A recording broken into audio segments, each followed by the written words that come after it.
प्रश्नावली 14 बी। तो हमारा पहला क्वेश्चन है यहाँ पर निम्नलिखित आंकड़ों को अवरोही क्रम में लिखिए। तो यहाँ पर हमारा जो पहला क्वेश्चन में अवरोही क्रम में लिखना है, तो हम पहले जान लेते हैं कि अवरोही और आरोही क्रम क्या होते हैं।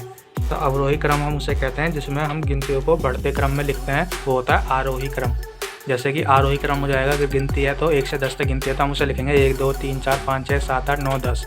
तो अब बढ़ते हुए क्रम में लिखेंगे तो वो हो जाता है आरोही। और अवरोही इसका उल्टा हो जाता है कि घटते हुए क्रम में। तो यहाँ पर हम इन्हें अवरोही क्रम में लिखेंगे तो घटते हुए क्रम में लिखेंगे। सबसे पहले हम लिखेंगे सबसे बड़ी जो संख्या है वो हमारे यहाँ पर दिख रही है तो वो है 11। तो हम सबसे पहले लिखेंगे 11। तो ये 11 लिखेंगे हम पहले, उसके बाद लिखेंगे हम इससे जो छोटी है। तो यहाँ पर देखेंगे 11 के बाद जो है वो 9 आएगा, तो उसके बाद आएगा 8, उसके बाद आएगा 7, उसके बाद 6 और उसके बाद 5, उसके बाद 4, उसके बाद 3 और उसके बाद 2। तो यहाँ देखेंगे 1 2 3 4 5 6 7 8 9 10 संख्याएँ 1 2 3 4 5 6 7 8 9। ये भी देखेंगे तो यहाँ पर कोई एक संख्या रह रही है जो हमने अभी लिखी नहीं है। तो यहाँ पर देख रहे हैं हम कि 3 2 बार है, जबकि हमने यहाँ पर 3 को एक बार लिखा है। तो यहाँ पर हम लिखेंगे 3 और फिर लिखेंगे 2। तो ये हमने लिख दिया है अवरोही क्रम में। अवरोही क्रम में हमने अपनी सभी क्रम में लिख दिया है सभी अंकों को। तो ये हो जाता है हमारा अवरोही क्रम में यानी घटते क्रम में। तो हमें यहाँ पर जो लिखना है वो लिखना है क्वेश्चन नंबर 2 में निम्नलिखित आंकड़ों को आरोही क्रम में लिखकर 5 की बारंबारता बतानी है। अब 5 की बारंबारता का मतलब है कि 5 कितनी बार आ रहा है ये हमें बताना है। तो बारंबारता तो अभी हम गिन के देख लेंगे कि 1 2 3 और 4 और 5, यानी कि 5 की जो बारंबारता है वो कितनी है, 5 है, यानी कि 5 बार आ रहा है, बारंबारता 5 है। अब हमें क्या करना है, इसे आरोही क्रम में लिखना है। तो सबसे पहले हम देखें सबसे जो छोटी संख्या वो 2 है, और 2 कितनी बार आ रही है, 2 बार ही। पहले एक बार हम टोटल गिन लें कितनी संख्या है, 1 2 3 4 5 6 7 8 9 10 11 12 13। तो 13 टोटल संख्या 2 आ रहे हैं 2 बारी। तो हमने 2 लिख लिया 2 बारी, आरोही क्रम में लिखना है यानी कि सबसे छोटी संख्या और फिर उससे बड़ी। तो 2 लिख लिया, 2 के बाद क्या आएगा, 3 दिख रहा है हमें, 3 और कहीं नहीं है तो 3 लिख लिया। उसके बाद आ जाएगा 4, 4 और कहीं नहीं है, 4 लिख लिया। 5 कितनी बार है, 5 बार अभी हमने देखा था। तो 2 3 4 और 5, 5 के बाद क्या आएगा, 6 आएगा। तो हमने 6 लिख दिया, 6 और कहीं नहीं है।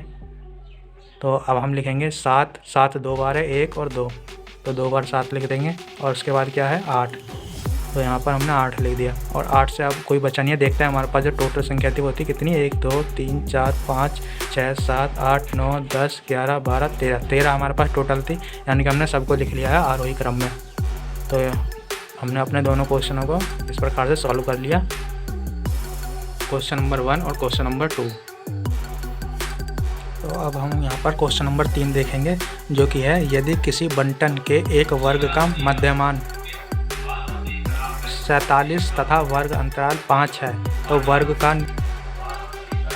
तो वर्ग की निम्न सीमा बताइए। तो हम यहाँ पर सबसे पहले देखेंगे कि जो हमारा मध्यमान दिया हुआ है वो कितना दिया गया है, 47।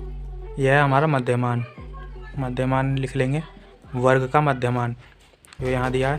और हमें जो दिया गया है वर्ग अंतराल वो कितना दिया गया है, वर्ग अंतराल वो दिया है हमें 5। तो हम यहाँ पर लिखेंगे कि जो हमारा हो जाएगा, हम मानते हैं माना वर्ग अंतराल की निम्न सीमा हम मान लेंगे यहाँ पर x1। और यहाँ पर हम मान लेंगे जो उच्च सीमा मान लेंगे, उच्च सीमा वो मान लेंगे x2। तो जो हमारा ये हो जाएगा मध्यमान होगा, वो हमारा मध्यमान क्या हो जाएगा, मध्यमान बराबर फॉर्मूला होता है x1 + x2 कोण में 2। तो ये हमारा मध्यमान हो जाएगा कि निम्न सीमा और उच्च सीमा को जोड़कर जो उसका आधा होगा वो हमारा मध्यमान होगा। तो मध्यमान हमें कितना दिया हुआ है, 47। और ये हमारा निम्न सीमा और उच्च सीमा है। तो क्या करेंगे हम यहाँ से x1 + x2 अपोन में 2 इधर चला जाएगा। तो हमारा जो मान आ जाएगा वो क्या आ जाएगा, x1 + x2 का जो मान आ जाएगा वो आ जाएगा 2 7 14, 1 हासिल, 2 चौक 8 और 1 9, 94। तो हमारा जो x1 + x2 का मान जो आ जाएगा वो आ जाएगा 94। और इसे हम समीकरण फर्स्ट बना लेंगे। अब हम देखेंगे जो हमें दिया हुआ था वर्ग अंतराल, तो जो हमें वर्ग अंतराल दिया हुआ है वो कितना दिया है 5। तो वर्ग अंतराल का फॉर्मूला पहले हम लिख लेते हैं, वो होता है उच्च सीमा माइनस निम्न सीमा।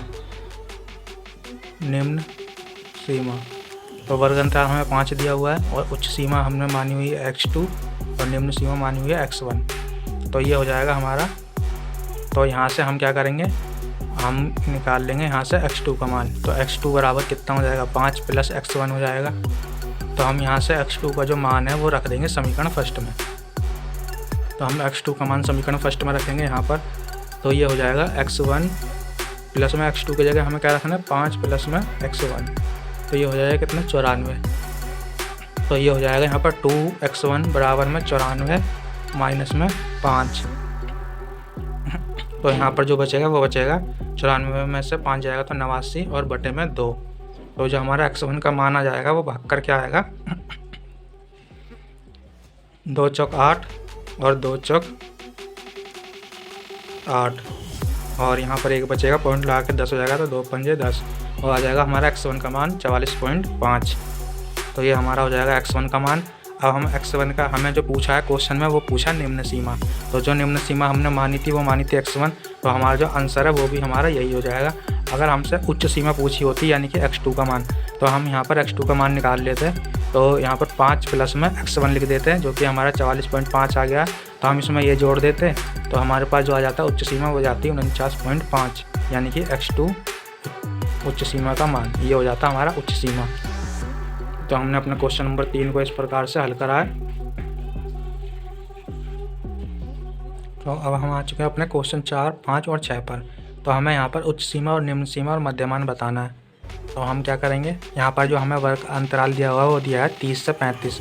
तो हमारी जो इसमें उच्च सीमा हो जाएगी वो हो जाएगी 35, क्योंकि जो निम्न है वो हमारी है यानी कि कम से कम जो है 30 है और अधिक से अधिक 35। तो जो हमें यहाँ पर अधिक पूछी गई है यानी कि उच्च सीमा, तो वो हमारा हो जाएगा 35 आंसर। और इसमें हमें पूछी गई है निम्न सीमा। तो निम्न सीमा हमें अगर ज्ञात करनी है तो जो हमारी होगी कम से कम, तो ये हो जाएगी हमारी निम्न सीमा 45 आंसर। हमें वर्ग अंतराल 20 से 25 का मध्यमान ज्ञात करना है। तो मध्यमान ज्ञात करने के लिए हम निम्न सीमा और उच्च सीमा को जोड़कर 2 से भाग कर देते हैं तो हमारा जो है मध्यमान आ जाता है। तो ये हो जाएगा 45 और हम भाग करेंगे तो यहाँ पर आ जाएगा 2 दूनी 4 और 2 दूनी 4.5। तो हमारा जो मध्यमान आ जाएगा वो आ जाएगा 22.5। ये हो जाएगा हमारा 4, 5 और 6 क्वेश्चन का आंसर। तो हम आ चुके हैं अपने क्वेश्चन नंबर 7 पर। यहाँ पर हमें आयु वर्ग में छात्रों की बारंबारता सारणी दी गई है। इस सारणी के संदर्भ में निम्नलिखित प्रश्नों के उत्तर दीजिए। तो यहाँ पर हमें एक सारणी प्रदर्शित की गई है और हमसे यहाँ पर कुछ क्वेश्चन पूछे गए हैं। जैसे कि जो हमारा पहला क्वेश्चन है वह है कि दूसरे वर्ग की निम्न सीमा क्या है। तो हमें जो देखना है वो जाना है दूसरे वर्ग में। हम दूसरे वर्ग में अगर जाएं तो हमारे दूसरे वर्ग की जो निम्न सीमा है वो क्या होगी 3, क्योंकि जो यहाँ पर दिखाया गया है 3 से 6 वर्षों के बीच में दिखाया गया है। तो हमारी जो निम्न सीमा हो जाएगी वो क्या हो जाएगी, पहले क्वेश्चन का हमारा आंसर हो जाएगा 3। अब हम देखते हैं अपना दूसरा क्वेश्चन जो कि है चौथे वर्ग की हमें बारंबारता बतानी है कि बारंबारता कितनी है। तो हम देखेंगे अब चौथे वर्ग में जाएंगे तो हमें बारंबारता के कॉलम में जाएंगे तो यहाँ पर हमें दी गई है 13। तो हमारा जो दूसरा क्वेश्चन है उसका आंसर हो जाएगा 13 आंसर हो जाएगा उसका।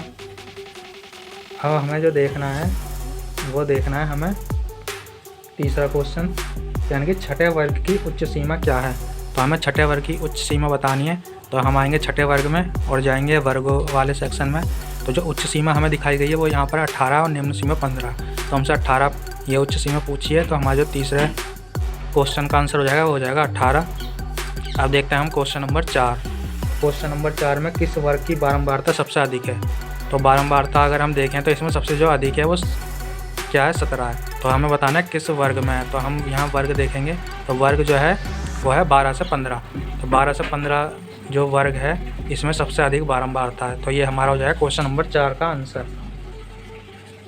अब हमें देखना है यहाँ पर अपना 5वां क्वेश्चन, प्रथम वर्ग का वर्ग अंतराल हमें बताना है कितना है। तो प्रथम वर्ग हमारा ये है, इसका वर्ग जो अंतराल है वो कितना है 0 से 3 है। तो यहाँ पर हमारा आंसर हो जाएगा 0 से 3। 5वें का हम लिख देंगे 0 से 3 वर्ग अंतराल। ये हो जाएगा हमारा आंसर। 3 वर्षों का है, यानी कि हमारा जो ये हम इसका ये भी लिख सकते हैं कि जो हमारा वर्ग अंतराल है वो 3 वर्षों का है। यही कह सकते हैं हम। 0 से 3 की जगह हम 3 कर देंगे, क्योंकि जो इनके बीच का अंतर है वो भी 3 का ही है। सभी के वैसे 3 का है, मगर पहले का पूछा तो हम यहाँ पर लिख देंगे 3 वर्षों का है वर्ग अंतराल। अब हम देखेंगे क्वेश्चन नंबर 6। तो क्वेश्चन नंबर जो 6 है हमारा, वह है दूसरे वर्ग की संचयी बारंबारता ज्ञात करनी है। तो हम दूसरे वर्ग में जाएंगे, तो इसकी संचयी जो बारंबारता हम ज्ञात करनी है। तो 7वें क्वेश्चन में हमें दूसरे वर्ग की संचयी बारंबारता बतानी है। तो हम इसके लिए संचयी बारंबारता निकालने के लिए क्या करेंगे, हम दूसरे वर्ग तक का ये बारंबारता को जोड़ेंगे। तो हमें दूसरे वर्ग तक का बोला है, तो हम इन्हें दूसरे वर्ग तक ही बारंबारता को जोड़ेंगे। तो 4 और 0 जोड़े हैं, तो हमारे पास जो प्राप्त होगा वो क्या होगा, 4 होगा। तो यानी कि हमारे दूसरे वर्ग तक की जो संचयी बारंबारता हो जाएगी वो हो जाएगी 4। तो अब हम देखते हैं अपना क्वेश्चन नंबर 7, जो कि हमें दिया है क्वेश्चन नंबर 7, 7वें वर्ग का मध्य बिंदु ज्ञात करिए। तो हमारा 7वां वर्ग है, तो इसका मध्य बिंदु ज्ञात करने के लिए हमें क्या करना पड़ेगा, जो वर्ग अंतराल है हम इन वर्ग अंतराल को जोड़ के 2 से भाग कर देंगे। तो जब हम 18 + 21 करेंगे और 2 से डिवाइड करेंगे, तो ये हो जाएगा 9 और ये हो जाएगा 39, और 2 से डिवाइड करेंगे तो यहाँ पर आ जाएगा ये